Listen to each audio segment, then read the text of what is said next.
श्लोक नंबर 77 77। हिंसादान अनर्थ दंड का लक्षण। आइए देखते हैं।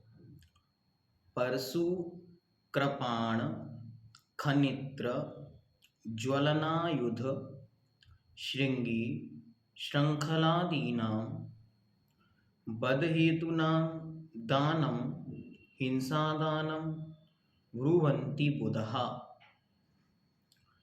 परशु कृपाण खनित्र ज्वलनायुध श्रृंगी श्रृंखलादीनां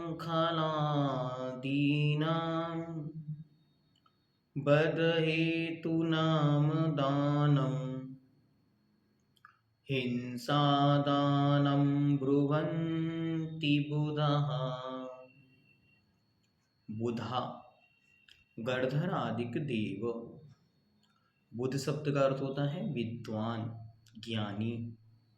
ऐसे परम ज्ञानी, चार ज्ञान के धारी गणधर देव परशु अर्थात फरसा, कृपाण तलवार, खनित्र कुदाली फावड़ा, ज्वलन आयुध, ज्वलन अर्थात अग्नि, आयुध मतलब औजार, छुरी कांटा आदि हथियार, श्रृंगी अर्थात शींगी या विष, और श्रृंखलादि नाम सांकल आदि, बद हेतु नाम दानम हिंसा के कारणों के दान को हिंसा दानम हिंसा दान नाम का अनर्थ दंड ब्रुवंती कहते हैं।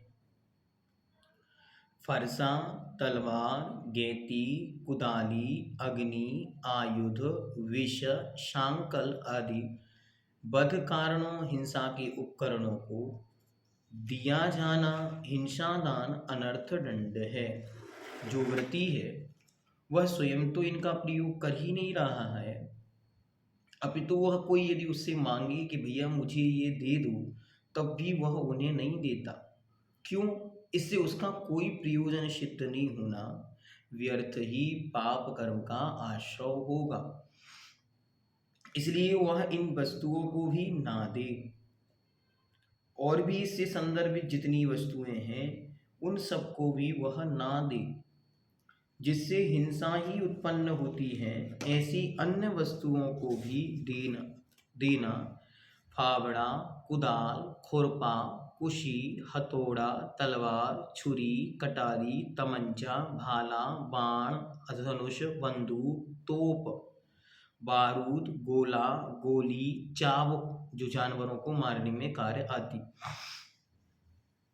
दांत दांतला दांतली बेड़ी सांखल जहर अग्नि इत्यादि वस्तुओं का दान करना, मांगने पर उधार देना, बेचना किराए से देना, यह सब हिंसा दान नाम का अनर्थ दंड है।